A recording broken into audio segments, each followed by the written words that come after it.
hormati. Di sini kita akan mengkaji faslun fil musyawarah ila nusfi fitina. Seharusnya ngambil sikap cepat, musyawarah itu ngambil sikap cepat untuk menyelamatkan mengalirnya darahnya orang Islam. Di sini Imam Izzuddin Nabi Salam mengambil ayat wajah rajulun min aqsal Madinah yas'a qala ya Musa innal mal ya'tamiruna bika liyaqtuluka fakhus inni laka minan nasihin. Terus beliau memberi penjelasan wa kadzalika al-musara'atu fi amrin diniyyin yukhawfu fawtu. Jadi begini ya, kalau dalam fikih Islam misalnya ini ada di beberapa literatur fikih, di semua fikih baik mazhab Syafi'i, Hanafi, Hambali, di semua kitab fikih. Misalnya ada orang mau masuk Islam, terus konsultasi sama ustadz atau sama kiai, Pak saya mau masuk Islam, kamu nggak boleh ngambil sikap monggo ngeteh dulu, tidak boleh. Atau apalagi diajak ngobrol dulu, karena 5 menit kita mempersilahkan ngopi dulu itu artinya dianggap kita membiarkan dia dalam keadaan kafir 5 menit dan kita dianggap ikut tanggung jawab. Sehingga di bab ada ulama yang ngebabkan itu sampai di bab murtad. Termasuk murtad adalah orang yang dimintai mensyahadatkan non muslim kemudian disuruh ngopi dulu atau enggak, karena dianggap pembiaran sekian menit masih berstatus kafir. Jadi ibaratnya gini ya, kalau kita mungkin baru bapak-bapak baru pakai celana pendek terus ada orang kecelakaan di jalan, saya tak pakai baju dulu nanti baru kamu saya selamatkan, itu kan naif. Kalau begitu saja naif, apalagi orang yang kafir kemudian pas mau minta disyahadatkan kita bilang monggo mandi-mandi dulu, ngeteh-ngeteh dulu, berarti ada pembiaran sekian menit dia masih berstatus kafir. Artinya begini, kalau dia saat itu kok dimatikan oleh Israel berarti mati dalam status kafir dan kita ikut tanggung jawab karena harusnya bisa Islam andai kan kita mensyahadatkan saat itu juga. Jadi itu bab-bab yang dianggap ekstrim dalam kutubul fikih, bab-bab fikih. Makanya dalam kitab fikih saya berkali-kali ada non muslim mau bersyahadat ke saya, itu saya bilang ke santri-santri saya saat itu juga harus kamu ajarin meskipun pakai bahasa Indonesia, yang penting status kafirnya apa? Tidak. Jadi setelah itu ada hukum sosial ya, mungkin kita nawarin teh atau kopi atau apa. Makanya di sini dibabkan juga seseorang harus tergesa-gesa atau bercepat-cepat atau ngambil sikap bergegas untuk melakukan kebaikan. Terus ayat kedua yang dipakai Sayyidina Nabi Sallam itu begini. Ketika Allah mensifati orang munafik, status orang munafik itu apa? Wa idza qamu ila sholati qamu kusala. Mereka kalau dipanggil untuk sholat, ya berangkat tapi itu salah cara malas-malasan. Sehingga untuk menunjukkan kita loyal sama Allah itu ya paling tidak ada sikap di atas rata-rata. Makanya ada sa'i ya, lari-lari kecil, tawaf juga disunatkan ada lari-lari kecil, disebut ar-romal itu lari-lari kecil untuk menunjukkan bahwa kita loyal sama Allah itu tidak sakobri Jawa. Nah itu dibabkan sendiri, jadi beda antara tergesa-gesa sama ekspresi serius. Jadi musyawarah itu ya kira-kira kan nggak mungkin lah kita dipanggil rektor atau kiai atau orang tua kita terus jalan leha-leha itu kan, apalagi ini yang manggil Allah Subhanahu wa ta'ala. Makanya dibabkan faslun fil musyawarah ila nusfi fitina. Nah contoh yang diambil di sini begini, ketika ada debat terbuka antara Fir'aun dan Musa, saya ulang lagi ya, ada debat terbuka antara Musa dan Fir'aun, kan Nabi Musa datang ke Fir'aun, lalu kata Fir'aun, ini asal usul ayat ini, saya terangkan sejarahnya. Kata Fir'aun, lalu kalau kamu nak nuhankan saya, Tuhan kamu siapa? Terus kata Musa, Rabbis samawati wal ardi, yang nuhani langit dan bumi. Fir'aun masih berkelit, kalau Tuhan di bumi, setahu saya kemana-mana dituhankan saya, kata Fir'aun. Ma'alim tulakum min ilahi ghairi. Terus Nabi Musa masih ngendikan, ya sudah Tuhan yang nuhani langit. Terus Fir'aun manggil Haman itu arsitekturnya Fir'aun. Ya Haman ibnili sorhal ali abdul asbab samawati fa'atoliya ila ilahi Musa. Haman bangunkan kami piramida yang tinggi, saya ingin melihat Tuhannya Musa. Musa akhirnya mikir, karena kalaupun Fir'aun bisa naik ke langit tetap tidak bisa melihat Tuhan. Kita tahu Tuhan nggak bisa dilihat, kita mungkin aja lihat apalagi Fir'aun rivalnya. Akhirnya Musa ganti argumentasi, yaitu argumentasinya Musa, Rabbukum wa Rabbu abaikumul awwalin. Ini perlu diingat dan perlu saya sampaikan, yang nuhani kamu dan yang menuhani leluhur kamu itu sangat memukul Fir'aun. Karena logikanya kalau Fir'aun itu Tuhan berarti babanya dulu tanpa Tuhan. Ini ada Tuhan terlambat. Jadi kalau Fir'aun Tuhan berarti babnya tanpa Tuhan, karena zaman era mbahnya belum ada Tuhan. Karena perdebatan itu banyak penggawa Fir'aun yang mukmin. Wah ini Fir'aun nggak bener ini. Kalau dia Tuhan berarti ibadahnya tambah. Karena kalau iman itu akan diadili, akan dieksekusi, maka orang ini berstatus rajulun mu'minun min ali fir'auna yaktumu iman. Maka di Quran diterangkan wa qala rajulun mu'minun min ali fir'auna yaktumu iman. Ada seseorang yang iman tapi menyembunyikan iman. Lah orang ini selalu ikut rapat di rapat-rapat penting Fir'aun, termasuk rapat ketika Fir'aun dan para tentaranya memutuskan membunuh Musa. Karena dia ikut rapat dan eksekutornya besok disuruh nangkap Musa, orang ini malam itu juga nemuin Musa, terus bilang innal mal ayat tamiru nabi kal yak dulu kamu Musa, rapat tadi malam memutuskan kamu besok dibunuh, maka kamu harus bergegas meninggalkan Mesir. Nah, dari kesimpulan itu, dari cerita itu kemudian diambil cara hukum fikih bahwa untuk menyelamatkan darah harus sah, harus bergegas. Andai kan Musa itu kok sak kobre, sak sempate, maka keburu. Andai kan ini rojul ini tadi, orang tadi penasihat tadi kok sak kobre ya, maka berarti Musa terlanjur tertangkap. Jadi itu pentingnya ulama ya. Jadi cerita yang linear, cerita yang seakan-akan cerita di tangan ulama tetap menjadi al-ahkam al-fiqhiyah, menjadi ketentuan-ketentuan apa? Oke. Jadi yang diambil di sini adalah lelaki tadi yang ikut rapat jadi bergegas menemui Musa, memberitahu kalau kamu besok mau dieksekusi, fakrus, maka kamu harus cepatnya keluar dari Mesir untuk menyelamatkan diri. Terus oleh Sayyidudin tidak salah dibabkan bab harus tergesa-gesa menyelamatkan darahnya orang apa? Islam. Jadi ini penting saya sampaikan. Jadi al-qasas ya, semua cerita di Quran itu tidak sebagai cerita, karena Quran tidak ingin melahirkan pendongeng, tapi harus menjadi ibrah, menjadi teladan. Jadi makanya terus di kitab-kitab ulumul Quran diterangkan al-qasas ya, beberapa cerita di Quran adalah semuanya menjadi ketentuan fikih. Seorang lagi ya, semua cerita yang ada di Quran itu menjadi ketentuan fikih meskipun alurnya apa? Cerita. Kayak tadi kan alurnya cerita bahwa lelaki ini bergegas menemui Musa supaya Musa cepat keluar dari Mesir. Terus dibabkan babul musaroah ila musifid.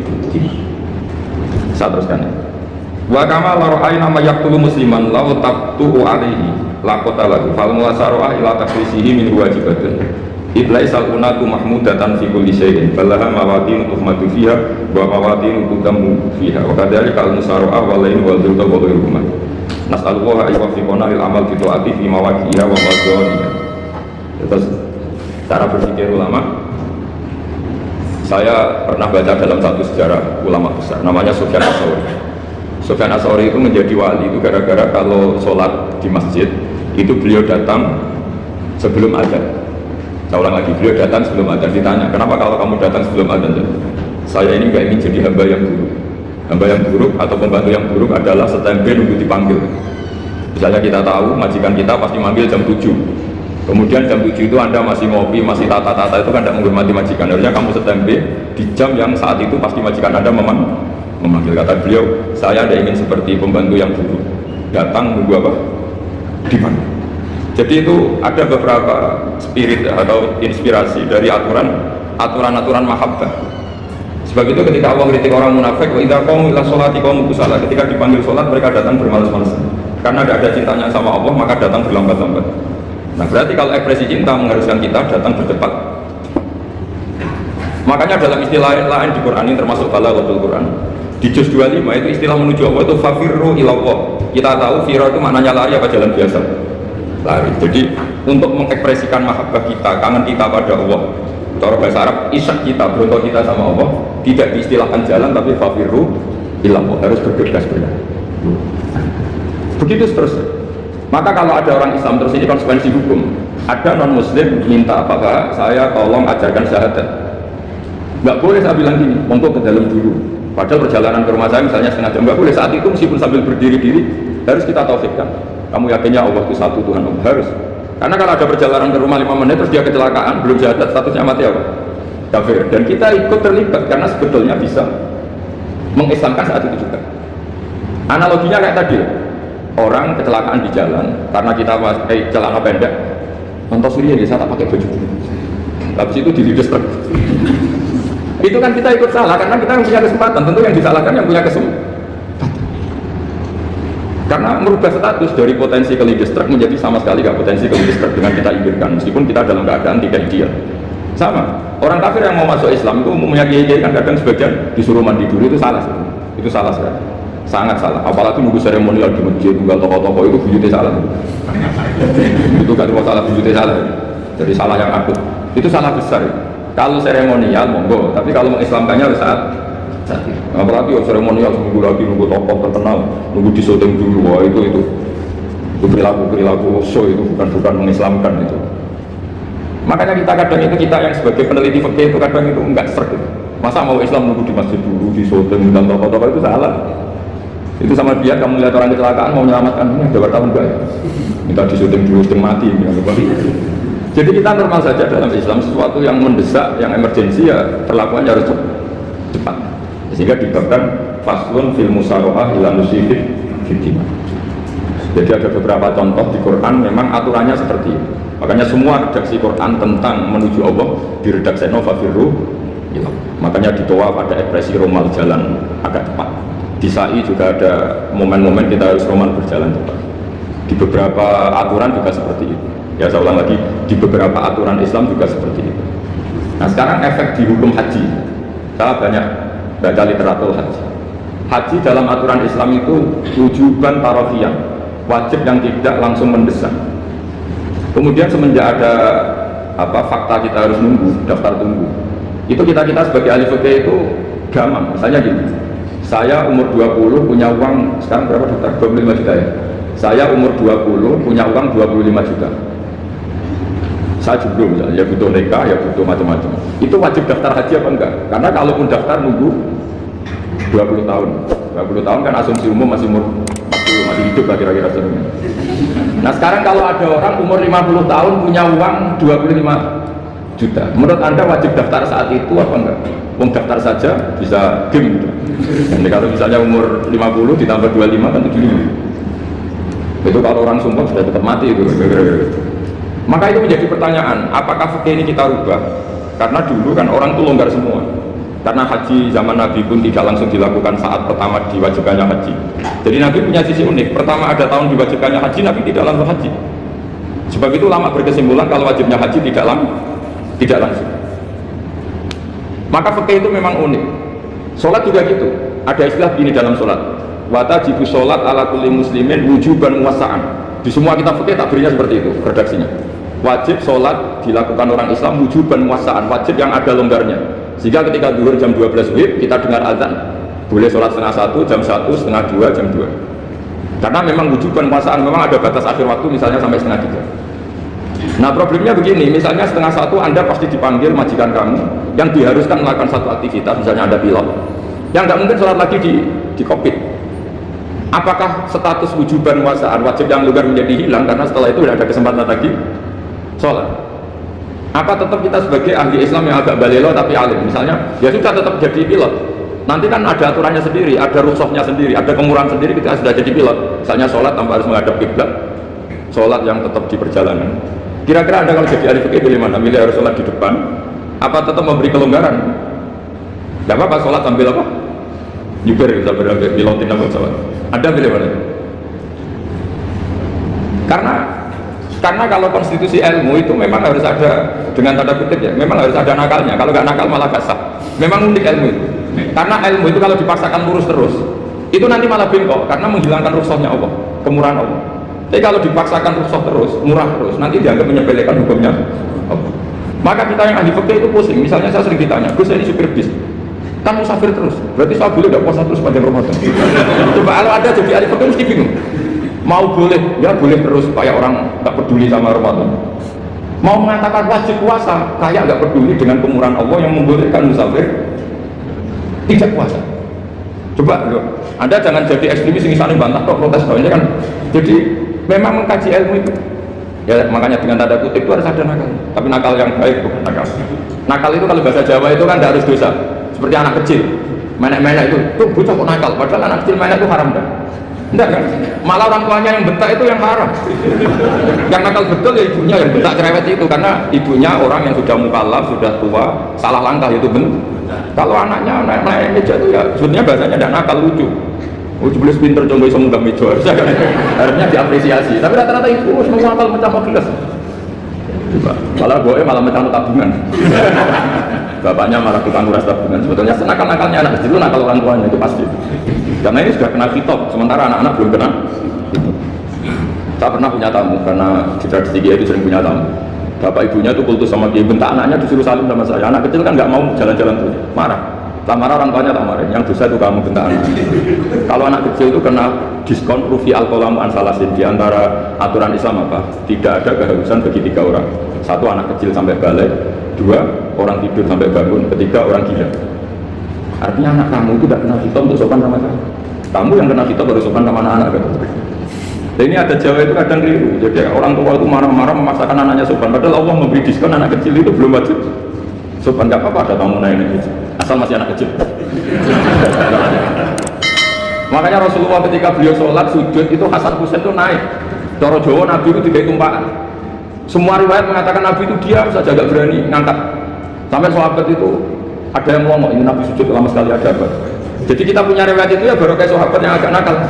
Semuanya itu sujud, tapi bareng di atas rata-rata ada sahabat yang belakang ngomong dapat lagi sujud dapat lama. Barokahnya itu ditemukan riwayat. Oh, ono putune. Karena Hasan itu naik di atas punggungnya apa? Nabi tadi kan tidak ada yang ngomong, riwayat ini tidak ditemukan. Barokahnya ada yang ngomong itu mungkin kalau sekarang mungkin semua masjid ngomong karena orang sekarang jarang yang khusyuk. Kalau dulu hanya 1 yang di belakang. Setelah itu Nabi memberi penjelasan, saya tadi sebetulnya harus mengakhiri sujud saya sesuai aturan umum, tapi ada cucu saya tak biarkan sampai dia puas naik gunung saya, sehingga dia turun baru sana. Filosofinya apa begini? Anak kecil 1 tidak kena ditop, 2 jangan sampai sholat itu jadi problem. Kalau Nabi nyentak Hasan, membentak, tuh ono boleh sholat atau diganggu, maka sholat menjadi trauma. Gara-gara sholat bahasa bentak saya. Lama-lama ini trauma dengan sholat karena dianggap problem. Makanya saya termasuk kiai nggak berpendapat anak kecil nggak boleh di masjid. Sering kan anak kecil di masjid, oh ya khutbah ramai. Saya termasuk setuju tetap boleh.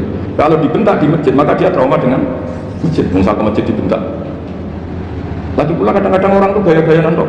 Wah, suami orang khutbah ngamen itu. Padahal kalau nggak diramein anak-anak malah dia tidur. Kita kan nggak bisa menjamin kalau perilaku kita lebih baik. Gitu.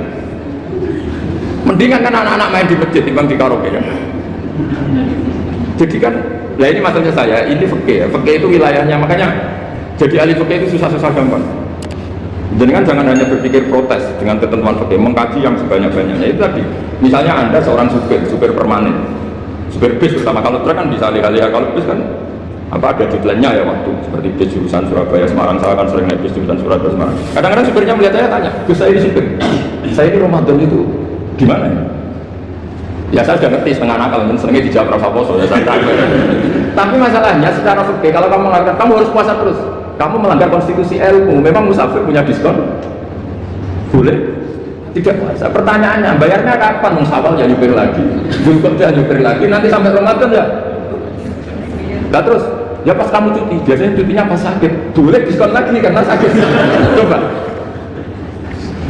Nah, andai kan Anda jadi ahli fikih milih zaman. Lu kalau orangnya soleh terus kayak ustad-ustad di sini kayak dosen UI kan, masa dosen UI Universitas Islam nggak Islam kan nggak mungkin, mungkin memilih kosong kan. Masalahnya ini kan hukum untuk orang kebanyakan, nggak boleh hukum musuh gak kuat. Sahur jam 3:30 mobil vitamin pokoknya harus kuat. Itu tidak hukum, itu saran. Hukum itu beda dengan saran. Hukum itu hanya berpijak musafir itu boleh iftar. Kalau saran memang boleh, ya usahakan kamu makan 3:30 pas fit, terus kalau nyumpir selesai jam 10 nanti istirahat. Memangnya majikan bisa ngatur jamnya? Itu fikih. Maka menjadi perdebatan yang namanya pergi itu apa? Menurut Imam Syafi'i pergi itu ya dari rumahnya ke tempat yang asing yang tidak wilayahnya namanya pergi. Menurut Imam Ahmad bin Hanbal enggak, pergi itu tidak kerja. Jadi orang yang supir yang seperti itu namanya tidak pergi tapi kerja. Tanyakan ke publik, misalnya jenengan ke UI, istri kamu atau suami kamu ditanya, istri kamu kemana? Kira-kira jawabnya bilang pergi jalan-jalan apa bilang kerja? Kerja. Makanya kata Imam Ahmad bin Hanbal, mudi mustafar atau orang yang berprofesi, yang profesinya memang harus pergi kayak traveling atau supir, maka itu namanya tidak pergi, namanya itu kerja. Karena apa? Sekali distatuskan pergi, maka ikut status yang dikatakan Allah dan Rasul, dapat diskon boleh tidak puasa. Maka terus kita debat tentang definisi. Nah definisi ini penting karena yang menjadikan hukum rubah itu definisi. Misalnya gini, mbak ini ngaji saya, statusnya kalau pakai status saya ajnabi, orang lain bapak ajnabi, maka hukumnya saya melihat bapak ini haram karena statusnya ajnabi melihat ajnabi yang tidak mahram. Tapi kalau di fikih itu ada statusnya. Di antara lelaki boleh muwajahah sama perempuan adalah 1 untuk belajar, 2 untuk muamalah, 3 untuk kesaksian, 4 untuk pengobatan. Itu kan ada pengecualian. Sehingga statusnya sekarang, Mbak itu belajar, apa ingin melihat Gus Bah atau Gus Bah mengajar atau ingin melihat Pak, itu statusnya bisa rubah. Makanya kalau sebetulnya, kalau kita marung di warung misalnya Padang, kita nggak pilah-pilah, kebetulan pelayannya perempuan itu masih bisa dinilah cara fikih. Saya muamalah marung, cuma kebetulan penjaganya. Tapi masalahnya Papa ini punya daftar penjaga yang cantik, itu masalah.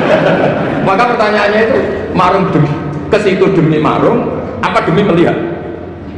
Tidak jawab saja. Demi marung apa demi melihat? Kalau demi marung supaya kenyang, penjaga yang sangar-sangar juga banyak. Ayahnya kalau demi makan, penjaga yang cowok kan banyak. Kalau demi melihat, berarti yang dihitung kan niatnya. Berarti karena muamalah apa karena melihat? Melihat. Itu status. Jadi makanya kalau Budi Mustafa itu namanya orang pergi atau orang kerja? Orang kerja. Maka menurut pikirannya Imam Ahmad bin Hanbal, seperti itu harus puasa karena dia adalah pekerja, bukan musafir. Lalu dalam masalah jumlah 3 hari misalnya, kalau dalam fikih kita, nggak saya kenapa ngomong fikih terus ya, karena banyak yang melupakan fikih. Jenengan pergi haji, zaman Nabi haji itu jamak dan qasar terus. Padahal hajinya Nabi itu, haji itu minimal kan berapa hari minimal itu? 9, 10, 11, 12. Sebenarnya haji itu minimal hanya 4 hari. Karena 13 Dzulhijjah bisa nafar apa? Awal. Kalau nafar awal berarti nggak ada kewajiban nafar sani. Berarti yang wajib betul kan tanggal 9 wukuf di Arafah, terus 10 biasanya ifadah sama balang juga apa? Akobah, terus 11, 12 itu kan sudah boleh cabut karena apa? Nafar apa? Awal. Berarti nggak bisa nafar apa? Sani. Berarti hanya berapa? 4. Tapi Nabi haji di Mekah Medina itu sampai 40 hari karena perjalanan. Pertanyaannya, ketika Nabi menjamak dan mengqasar itu cara Imam Syafi'i safar. Karena Nabi orang Medina datang ke Mekah dengan jarak 460 kilo, maka Nabi boleh jamak dan qasar. Jadi pikiran Imam Syafi'i, jamaknya Nabi itu safar karena pergi. Cara pikiran Imam Malik enggak, jawabnya Nabi itu nusul. Nabi menjamak sholat itu karena melakukan ibadah haji. Efeknya adalah orang Mekah kalau haji itu cara Imam Malik meskipun jaraknya dekat boleh apa? Boleh apa? Qasar, boleh jamak qasar. Lalu terus ada pertanyaan fikih lagi, lalu jamak qasar itu karena pergi apa karena masyaqqah? Karena repot. Coba kalau sampai kira-kira jawab. Misalnya kita orang kaya bawa uang 1 miliar, naiknya Alphard, ada supirnya, ada ajudannya, pergi di jarak 100 kilo.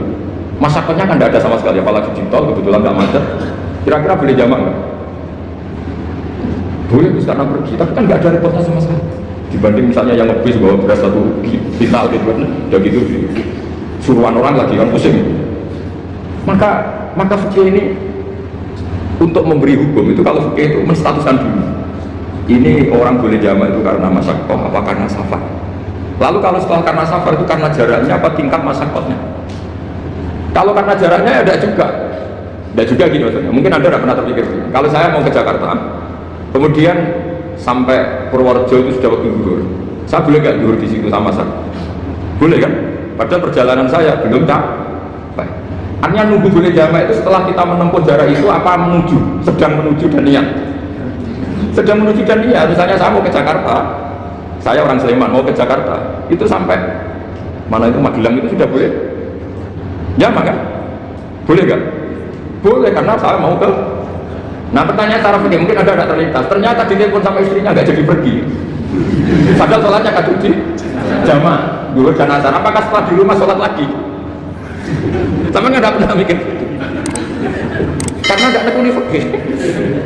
Jadi orang fikih itu sudah pusing, makanya jangan diprotes terus. Kita ini sudah pusing, lalu orang itu enak aja protes terus. Nggak pernah jenengan, nanti wajib sholat lagi enggak?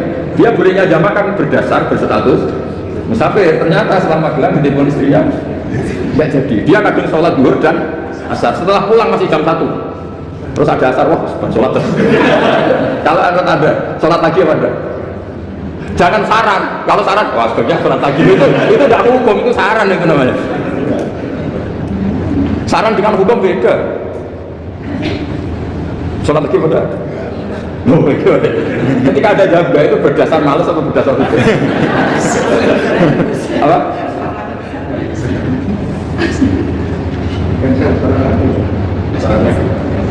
Nah kalau Anda sholat lagi, pertanyaannya gini, Allah itu tidak punya tradisi mewajibkan 2 kali.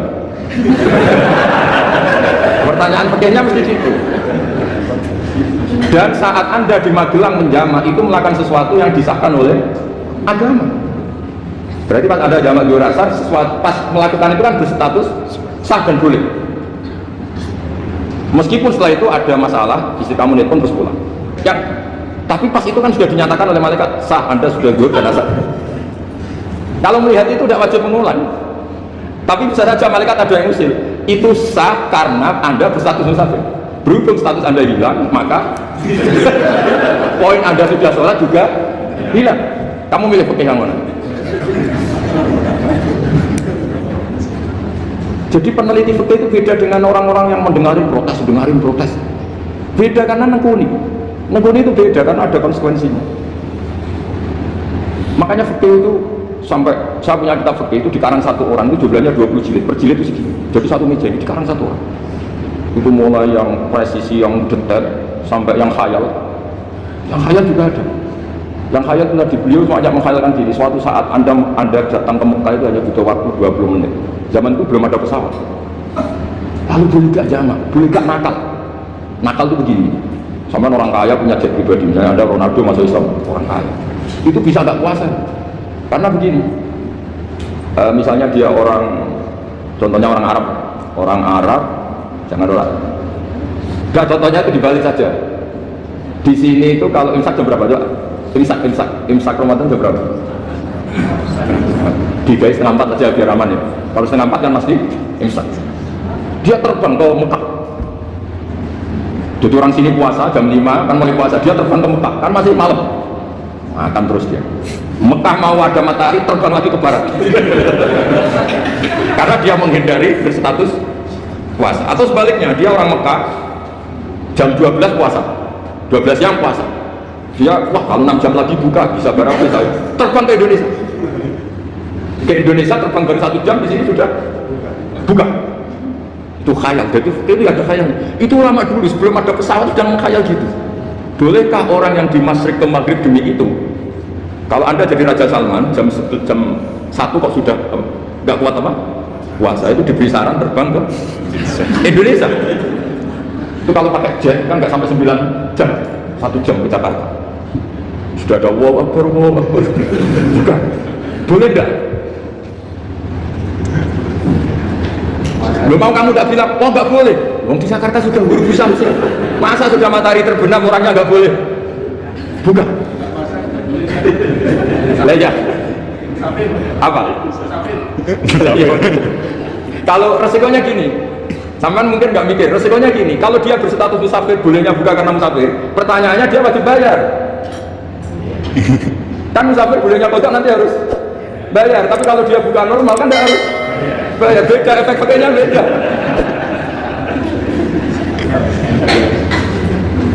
Jangan protes, Gus Baik gimana mau ngaji malah tidak senang. Ini kan ngajinya para dosen, para pegawai, jadi harusnya itu jadi mufti, ngaji untuk jadi mufti, bukan ngaji untuk mendengarkan. Jadi makanya saya mohon jangan sering protes sama ulama itu sudah pusing. Karena efek-efek hukum itu tidak gampang. Kayak tadi misalnya, kalau dia boleh buka atas nama musafir, resikonya wajib bayar. Masalahnya Raja Salman ini mau enggak? Mau dia inginnya. Maka pertanyaannya itu kitab yang milik saya tadi yang 20 jilid tadi. Ulama itu mulai dulu sudah membayangkan bagaimana kalau suatu saat ada satu kendaraan. Kenapa ulama bisa bayangkan itu? Karena ada buruk. Meskipun mereka nggak numpak buruk hanya Rasulullah, tapi kan bisa bayangkan ada toyul waktu. Waktu itu bisa dilipat. Karena ulama dulu ahli astronomi, jadi bumi itu bulatnya gini, muternya gini. Berarti suatu saat ada satu ilmu di mana orang ambil satu posisi terus melewati toyul waktu, ngalami apa lintasan apa waktu. Mulai dulu itu sudah dibicarakan. Pertanyaannya lalu status orang ini kayak apa? Misalnya tadi orang Mekah ingin cepat buka terbang ke Indonesia. Orang Indonesia menghindari imsak, misalnya 3:30, dia belum sahur. Wah kalau saya di Indonesia ini sifatnya sahur. Wah saya tak terbang ke Mekah. Wah kan terbang di Mekah ternyata masih jam 8. Wah bisa makan sepuasnya jam 8 malam, artinya jam 20. Kan enak dong. Berwarek balik ke Indonesia terus jam 1 siang. Jam 1 siang kalau ini cepat buka terbang ke timur langsung buka. Berarti dia kira-kira puasa ada 3 jam. Tapi terus Ya mungkin kalau sampai, apa gue sudah repot-repot mau tinggal turun untuk sinetron untuk buat dewi. Itu tidak hukum, saran itu namanya apa? Kalau hukum tetap tadi yang dikatakan puasa adalah imsak, mulai jam imsak sampai hurubus. Lalu pertanyaannya lagi, hurubus samsi sampai imsak itu konversi jam apa nyata-nyata hurubus samsi? Kalau yang diliwati khatul istiwa itu nyata, fi'lan, kalau dalam bahasa Arab fi'lan awaqiyah. Tapi kalau Anda orang kutub, saya sering kirim-kiriman surat sama mufti-mufti yang ada di Timur Tengah, di Eropa, konsultasi maksudnya. Orang kutub itu kan tidak ada matahari, tidak ada apa-apa. Jika kalau Anda baca kitab di kutub, mesti Gus ada pembohong. Misalnya orang kutub ngaji saya, kamu harus subuh sebelum matahari terbit. Sekali matahari terbit, waktunya hilang. Zuhur setelah matahari agak ke barat. Asar kalau matahari terbenam, hilang waktunya. Terus pasti mereka bisa bilang, mataharinya di mana? Maka pertanyaannya, boleh gak mengkonversi waktu untuk orang kutub? Jadi misalnya pola umum subuh jam 4:30, berarti antara subuh dan qadha itu 1,5 jam. Subuh sama zuhur polanya berapa berarti? Kalau 4:30 sampai jam 12 itu 6 sama 7,5. Berarti ya kira-kira habis subuh nunggu 7,5 jam baru zuhur, nunggu 3 jam baru asar, nunggu 3 jam baru maghrib. Berarti waktu puasa kira-kira antara jam 4 sampai jam 6. Berarti berapa jam itu? 12 sama 2, 14. Oke, berarti orang kutub harus puasa 14 jam, tidak bergantung waktu mata. Tapi ada lagi pertanyaan usinya gini, lalu 14 jam itu dimulai dari mana? Apa asal 14 jam? Apa harus ada konsensus setarnya? Masih ada PR lagi. Menurut kamu gimana? Ada konsensus setarnya dimulai jam 4 dini hari. Apa asal jumlahnya? Imsak 14 jam. Mikir lagi kan? Itu di Denmark itu ada satu musim di mana siang terus sampai sekian bulan. Siang terus sampai orang sana itu capek. Kenapa ada siang terus? Logikanya kan tadi bumi itu belajar juga belajar falak, belajar astronomi. Kalau tepakan kamu di sisi yang barat agak utara atau agak selatan, matahari nyentron terus.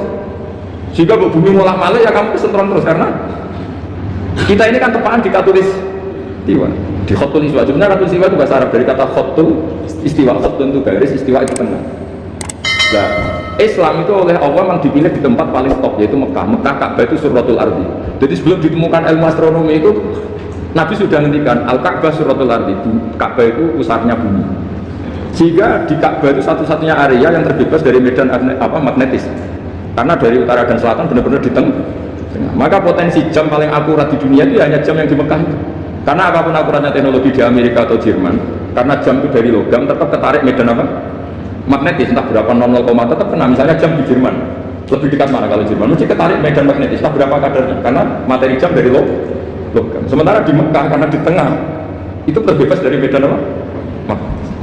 Nah, sehingga yang segaris dengan Mekah kayak Indonesia itu semuanya khatul istiwa. Nah kalau khatul istiwa normal itu artinya ya 12 siang secara umum ya 12. Sehingga ulama Indonesia kalau ngaji itu lebih gampang, lebih tidak ada bohong. Karena ya ada terbitnya matahari, ada zawalus samsi, ada hurubus samsi. Coba kalau kitab itu Anda baca di kutub utara sama kutub selatan, murid kamu bingung semua. Ini gimana Ustaz, ada matahari kok semuanya diukur pakai matahari. Lalu pertanyaannya dikonversi kan? Pertanyaannya kalau dikonversi pakai apa? Asal 14 jam, apa harus sepakat dimulai jam berapa? Ini mana? Boleh sepakat. Pertanyaannya kalau sepakat, ukurannya siapa yang jadi ahlul halli wal aqd?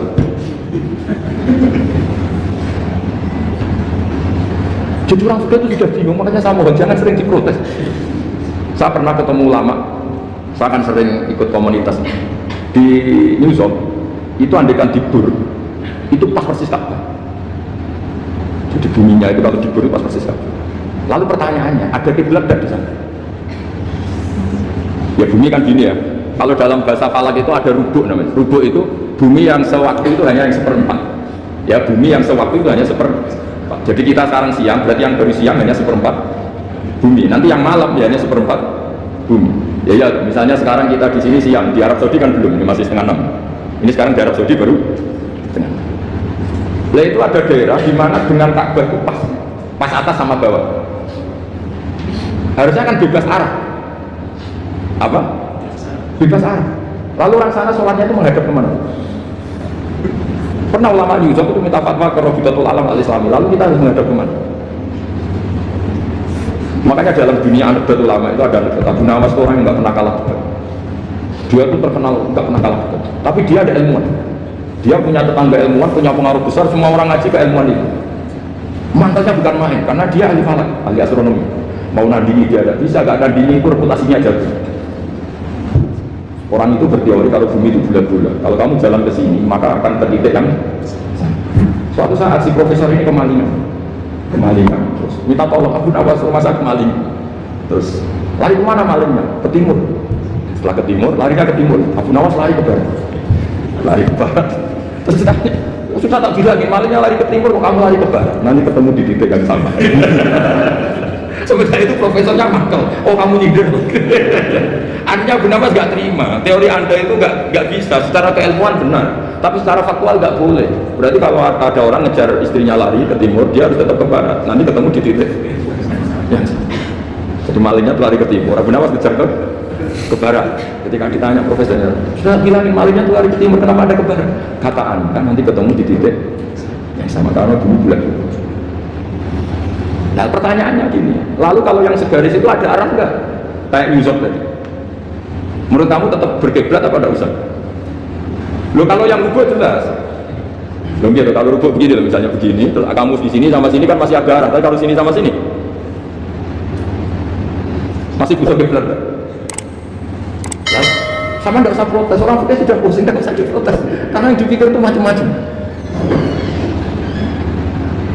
Nah ya makanya ini mengkaji ya saya mohon ya kayak tadi ini mengkaji saya mohon saya cukupkan sekian sementing apa ya kita ada respeknya lah sama ulama. Jadi ulama itu susah mikirnya susah, harus tanggung jawab di depan Allah, di dunia diprotes terus. Ya saya kira demikian. Assalamualaikum warahmatullahi wabarakatuh. Ya satu aja ini waktunya atau dua nggak apa-apa, dua aja. Terima kasih Ustaz Berudin. Sesi selanjutnya yaitu tentang tanya jawab. Kami kasih waktu dua penanya dan dua pertanyaan, kadang satu langsung tiga. Ya, silakan Pak dan Pak Sus. Pak ya. Satu lagi Pak Sus. Assalamualaikum warahmatullahi wabarakatuh. Pertanyaan saya singkat Gus, ya. Karena kami ini bergerak di bidang akademik, kami itu banyak tergoda oleh kesombongan akademik. Nah ini gimana Gus? Karena bagaimanapun juga kita itu harus menjual apa yang sudah kita dapatkan. Walaupun kalau di dunia kiai ulama itulah yang disampaikan itu sesuatu yang bersifat keagamaan. Tapi kalau di bidang kami di sini yang umum itu kan sesuatu yang baru kami ketemukan, sesuatu yang kami jual karena dalam tanda petik ya, karena kami menemukan oh ini yang membedakan dengan yang lain-lain. Tapi kalau ini seperti dalam salah satu kajian yang sudah ada orang yang sangat tawadu selalu memukul itu, kapan orang lain tahu temuan kita kan gitu. Jadi gimana ini Mas? Enaknya kita ini kalau kita sampaikan kalau kita sampaikan bisa-bisa kita tuh jadi riak, kebabak riak. Tapi kalau tidak, bagaimana orang lain tahu? Dan nanti salah-salah nanti bisa jadi sombong. Assalamualaikum warahmatullahi wabarakatuh. Nama saya Sudiarto Gus.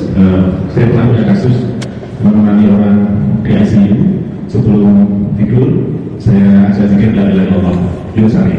Kemudian saya keluar pas jam 1 saya gedor-gedor oleh perawat untuk mentalkin karena katanya sudah sakratul maut. Karena saya baru bangun tidur, saya kaget dan saya minta izin ke toilet wudhu. Ada sampai sendiri itu tidak wudhu. Wudhu ternyata saya harus ke buang air kecil dulu sekitar 5 menit. 5 menit ke buang air terus wudhu terus datang dia meninggal. Artinya kata ini nggak ada. Itu gimana terima kasih. Ini kacau semua.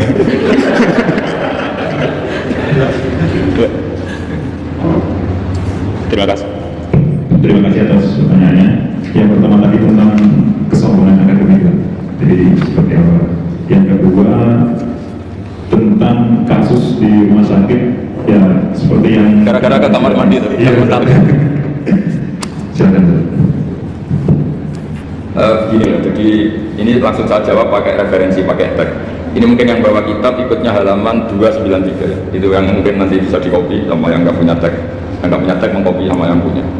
Di sini diantaranya itu ada bab faslun fi dzikri rajul manaqiba nafsi. Bab seseorang boleh menyebut kelebihannya sendiri. Asal niatnya tidak riya. Di sini dicontohkan, tadi Bapak siapa nanya? Samsul. Pak Samsul ya.